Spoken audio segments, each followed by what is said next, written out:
अबे जिस कार्ड में बड़ा सा दिल बना वो कार्ड खरीद लेना, उसमें है क्या है? 22 दिसंबर 1963 उत्तराखंड के काशीपुर में एक बच्चे का जन्म हुआ था। उस दौर में उत्तराखंड का कोई अस्तित्व नहीं था और काशीपुर तब उत्तर प्रदेश का हिस्सा था। यह बच्चा अपने परिवार के लिए बेहद खुशकिस्मत साबित हुआ। इस बच्चे के जन्म के कुछ ही दिनों बाद इसके पिता की नौकरी ऑल इंडिया रेडियो दिल्ली में लगी और देखते ही देखते इस बच्चे के पिता भारत के सबसे मशहूर रेडियो समाचार वाचक बन गए। ये बच्चा कोई और नहीं, ये है सालों से अभिनय की दुनिया में कायम और आज भी फिल्मों में काम कर रहे अभिनेता सुधीर पांडे। मेरा तो बस एक ही प्रॉब्लम है। क्या प्रॉब्लम है आपको? सुधीर पांडे को आपने कई धारावाहिकों में देखा होगा, ढेरों फिल्मों में चरित्र अभिनेता के तौर पर देखा होगा। कई दफा इन्होंने आपको हंसाया होगा, गुस्सा दिलाया होगा। किस्सा टीवी की आज की पेशकश सुधीर पांडे को ही समर्पित है।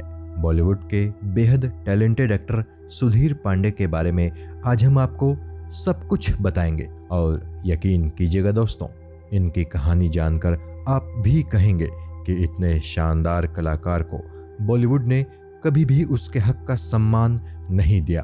Valentine day? अच्छा, होता क्या है इसमें? सुधीर पांडे का परिवार मूल रूप से उत्तराखंड के अल्मोड़ा जिले के पाटिया गांव का रहने वाला है। इनके दादा उत्तराखंड के सरकारी अस्पताल में डॉक्टर थे और अपने जमाने में अल्मोड़ा में उनका काफी नाम था। सुधीर पांडे के पिता देवकी नंदन पांडे इनके जन्म से पहले ही काशीपुर में रह रहे थे, लेकिन इनके जन्म के कुछ दिनों बाद ही श्री देवकी नंदन पांडे की नौकरी ऑल इंडिया रेडियो के दिल्ली केंद्र में लगी और आजाद भारत के पहले सबसे मशहूर रेडियो समाचार उद्घोषक के तौर पर उनका नाम हुआ। श्री देवकी नंदन पांडे जी की भाषा पर बेहद शानदार पकड़ थी। वे केवल हिंदी ही नहीं, अंग्रेजी और उर्दू में भी पारंगत थे और इन भाषाओं को भी बड़ी आसानी से और बड़ी ही खूबसूरती से बोला करते थे। साथ ही कुमाऊनी भाषा में भी वो पारंगत थे। अरे लाल झंडे को भी तो रोकना जरूरी है ना। सुधीर पांडे का बचपन अपने परिवार के साथ दिल्ली में बीता। इनकी पढ़ाई लिखाई भी दिल्ली में ही हुई। बचपन में अक्सर सुधीर पांडे गर्मियों की छुट्टियां अपने गृहनगर अल्मोड़ा और अपने गांव पाटिया में बिताया करते थे। कहना चाहिए कि सुधीर पांडे को अभिनय की प्रतिभा विरासत में ही मिली है, क्योंकि इनके पिता श्री देवकी नंदन पांडे जी भी एक मंजे हुए अभिनेता थे। हालांकि नौकरी की शर्तों के चलते वो कभी किसी फिल्म में तो अभिनय नहीं कर सके थे, लेकिन कई रेडियो नाटकों में उन्होंने जरूर बेहद शानदार काम किया था। उस दौर में वैसे भी लोगों के पास मनोरंजन के नाम पर सिनेमा और रेडियो ही दो माध्यम हुआ करते थे। अपने पिता को रेडियो में विभिन्न प्रकार के रचनात्मक कार्य करते हुए देखकर बचपन से ही सुधीर पांडे का झुकाव अभिनय की तरफ होने लगा था। जब ये 8वीं कक्षा में थे तो इन्होंने ऑल इंडिया रेडियो में होने वाले रेडियो नाटकों में बाल कलाकार के तौर पर काम करने के लिए ऑडिशन दिया। ऑडिशन में इनका सिलेक्शन भी हो गया। इसी के साथ इन्होंने अपने बचपन से ही रेडियो के लिए नाटकों में काम करना शुरू कर दिया। कॉलेज तक आते आते ये ऑल इंडिया रेडियो पर होने वाले नाटकों के रेगुलर अभिनेता बन गए। लोग इनके नाम को काफी पसंद करने लगे।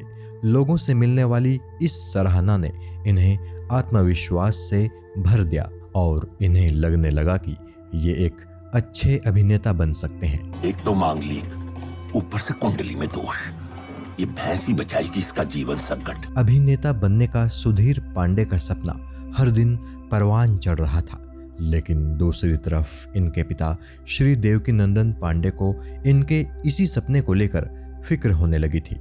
देवकी नंदन पांडे जानते थे कि सिनेमा के क्षेत्र में पहचान बनाना एक बेहद कठिन कार्य है। कई ऐसे लोग हैं जो इस क्षेत्र में नाम कमाने का सपना लेकर आए और फिर गुमनामी के अंधेरों में डूब गए। देवकी नंदन पांडे ये भी सोचते थे कि भारत में सिनेमा हर दिन कमर्शियल हो रहा है और अब कला की कद्र यहाँ कम होने लगी है। सुधीर उनके इकलौते बेटे थे, इसीलिए वो अपने बेटे को लेकर चिंतित रहने लगे थे। लेकिन जब उनके दोस्तों ने उनसे कहा कि सुधीर बेहद प्रतिभाशाली नौजवान है, उसको एक बार फिल्मों में काम करने का मौका जरूर मिलना चाहिए, तो देवकीनंदन पांडे जी मान गए और उन्होंने सुधीर को फिल्मों में काम करने की स्वीकृति दे दी। बाबूजी बोलो कौन है? पिता से फिल्मों में काम करने की परमिशन मिलने के बाद सुधीर बेहद खुश थे। हालांकि पिता ने ये शर्त भी रख दी थी कि उन्हें कम से कम ग्रेजुएशन तो करना ही होगा। पिता की बात मानते हुए सुधीर पांडे ने दिल्ली के हस्तिनापुर कॉलेज में बीएससी में दाखिला ले लिया। साथ ही सुधीर पांडे दिल्ली में थिएटर में भी हिस्सा लेने लगे थे। रेडियो पर होने वाले नाटकों में काम करना इन्होंने जारी रखा। इस तरह सुधीर पांडे अपनी ग्रेजुएशन के दौरान खुद को अभिनय करियर के लिए पॉलिश करने लग गए। इस समय तक भारत में टीवी अपने शुरुआती दौर में आ चुका था और हफ्ते में 1 या 2 बार टीवी पर लाइव नाटक दिखाए जाने लगे थे।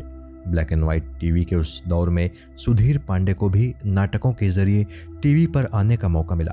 सुधीर कहते हैं कि दिल्ली में ग्रेजुएशन के वो 3 साल उनके जीवन के सबसे अहम सालों में से एक थे। ऐसा लग रहा है पूरी तसल्ली नहीं हुई। एक बार। ग्रेजुएशन पूरी करने के बाद सुधीर के सामने चुनौती थी कि अभिनय की बारीकियां सीखने के लिए उन्हें दिल्ली स्थित NSD यानी नेशनल स्कूल ऑफ ड्रामा में दाखिला लेना चाहिए या फिर FTII पुणे में दाखिला लेना चाहिए। फिर कुछ दिनों की कंफ्यूजन के बाद फाइनली सुधीर पांडे ने पुणे स्थित FTII में दाखिला ले लिया। इसके पीछे वजह थी उस दौर में इस फिल्म इंस्टीट्यूट से कई बेहतरीन और नामी कलाकारों का निकलना और मुंबई स्थित फिल्म इंडस्ट्री में इस कॉलेज का ज़्यादा नाम होना। सन 1974 से लेकर सन 1976 तक ये इस कॉलेज में रहे और एक्टिंग की बारीकियां सीखते रहे और कोर्स पूरा करने के बाद इन्होंने रुख किया बॉम्बे यानी मुंबई का। मुंबई आने के बाद सुधीर पांडे को लग रहा था कि अब आसानी से उन्हें फिल्मों में काम मिलने लगेगा, लेकिन अभी असलियत से सुधीर का सामना होना था और वो असलियत उस ख्याली दुनिया से एकदम अलग थी जो उन्होंने अपने जहन में बसा ली थी। सुधीर यहाँ जिस भी प्रोड्यूसर के पास काम मांगने जाते थे वो उनसे उनकी तस्वीरों का प्रोफाइल छोड़कर जाने के लिए कह देता। सुधीर पांडे को ये बात अजीब लगती थी। उन्हें लगता था कि भला तस्वीरों से कोई मेरी प्रतिभा का आकलन कैसे कर पाएगा। अगर किसी को ये जानना है कि मुझे एक्टिंग आती है या नहीं तो उसे मुझसे एक्टिंग कराकर देखनी चाहिए। तस्वीरों से कोई कैसे जान पाएगा कि मैं अच्छा अभिनेता हूँ या फिर बुरा अभिनेता हूँ। कमाल का त्योहार है यार ये, है? मतलब सब कुछ खुल्लम खुल्ला। प्रोड्यूसर्स को तस्वीरें देने का ये सिलसिला कुछ लंबा चला और अब सुधीर को मुंबई शहर में बने रहने के लिए पैसों की समस्या आने लगी। ऐसे में उन्होंने एक बार फिर से अपने पुराने काम की तरफ रुख किया यानी रेडियो में काम करना शुरू कर दिया। इस समय तक रेडियो कमर्शलाइज्ड होना शुरू हो चुका था। सुधीर मुंबई में रहकर रेडियो के लिए वॉइसिंग करने लगे। कई दफ़ा इन्हें कुछ रेडियो प्रोग्राम्स में काम मिल जाता था। रेडियो पर कमेंट्री का मौका भी इन्हें मिलने लगा। टीवी पर भी कुछ प्रोग्राम्स की कमेंट्री का काम इन्हें मिलना शुरू हो चुका था। साथ ही हफ्ते में 1 या 2 बार आने वाले टीवी नाटकों में भी ये हिस्सा लेकर अपना खर्चा मुंबई में चला रहे थे। मुंबई में रहकर सुधीर ने ये सब काम तो किए ही, साथ ही इन्होंने इप्टा इंडियन पीपल्स थिएटर को भी ज्वाइन कर लिया। दिन में अपने सारे काम निपटाकर सुधीर शाम के समय इप्टा के साथ थिएटर किया करते थे। इप्टा के साथ ही एक दफ़ा ये एक नाटक कर रहे थे जिसका नाम था कलंक। उस नाटक में केवल 2 ही किरदार थे, एक आम इंसान का और एक पुलिस वाले का। सुधीर पांडे ने उस नाटक में आम इंसान का किरदार निभाया था। सुधीर ने बेहद शानदार तरीके से उस नाटक में अपना किरदार जिया। इत्तेफाक से उस नाटक को दुलाल गुहा नाम के एक प्रोड्यूसर ने भी दूरदर्शन पर देखा था। दुलाल गुहा को सुधीर पांडे का अभिनय बेहद पसंद आया और नाटक खत्म होने के बाद उन्होंने मुंबई के वर्ली स्थित टीवी सेंटर से सुधीर पांडे के बारे में जानकारी निकलवाई। टीवी सेंटर से दुलाल गुहा को सुधीर पांडे का टेलीफोन नंबर मिल गया। दुलाल गुहा ने फोन मिलाया और सुधीर पांडे से बात की। दुलाल गुहा ने इन्हें बताया कि दूरदर्शन पर आया इनका कलंक नाम का नाटक उन्हें बेहद पसंद आया है और वो अपनी अपकमिंग फिल्म में इन्हें लेना चाहते हैं। फिल्म का नाम धुआं है और उसमें जिस रोल के लिए वो इन्हें लेना चाहते हैं वो बेहद शानदार रोल है। इसी दौरान सुधीर का एक और नाटक भी दूरदर्शन पर मशहूर हो रहा था। उस नाटक का नाम था बकरी। नए नए बने पृथ्वी थिएटर में इस नाटक का मंचन हुआ था। इस नाटक को देखने के लिए फिल्म इंडस्ट्री के उस दौर के कई दिग्गज पृथ्वी थिएटर में मौजूद थे। उन्हीं में थे सलीम जावेद, जो कि फिल्म इंडस्ट्री का बड़ा नाम थे। सलीम जावेद की जोड़ी को बकरी नाटक में सुधीर पांडे का अभिनय पसंद आया और उन्होंने सुधीर पांडे को रमेश सिप्पी से मिलाया। रमेश सिप्पी उन दिनों शान फिल्म बना रहे थे। रमेश सिप्पी ने सुधीर पांडे से कहा कि शान में एक छोटा सा रोल है, वो कर लो, उसके बाद आगे जो भी बढ़िया रोल आएगा तो हम तुम्हें बुला लेंगे। सुधीर पांडे अब थोड़ा कंफ्यूज थे कि दुलाल गुहा की फिल्म धुआं में काम करें या फिर रमेश सिप्पी जैसे बड़े नाम की बड़े बजट की फिल्म शान में काम करें। ये वक्त इनके लिए बेहद अहम इसलिए भी था क्योंकि इन्हें अपने करियर की शुरुआत इन्हीं दो में से किसी एक फिल्म से करनी थी। लेकिन इसी दौरान दुलाल गुहा ने इनसे कहा कि फिल्म बनने में थोड़ा वक्त लगेगा। सुधीर पांडे की कंफ्यूजन खत्म हुई और उन्होंने रमेश सिप्पी की फिल्म शान में काम करने के लिए हाँ कह दिया। फिल्म की शूटिंग शुरू हुई और उस फिल्म में इनके 4 से 5 दृश्य ही थे। फिल्म में ये मेन विलेन यानी शाकाल के हेंचमैन बने थे। नौजवान सुधीर पांडे को जब आप इस फिल्म में देखेंगे तो आपको आज के सुधीर पांडे और उस दौर के सुधीर पांडे में बहुत ज्यादा फर्क देखने को नहीं मिलेगा। शाकाल साहब, सुधीर पांडे के करियर की सबसे खास बात यह है कि इन्हें दूसरे कलाकारों की तरह डायरेक्टर प्रोड्यूसर्स के ऑफिसों के चक्कर नहीं लगाने पड़े। लोगों ने इनके काम से प्रभावित होकर ही इन्हें और काम दिया।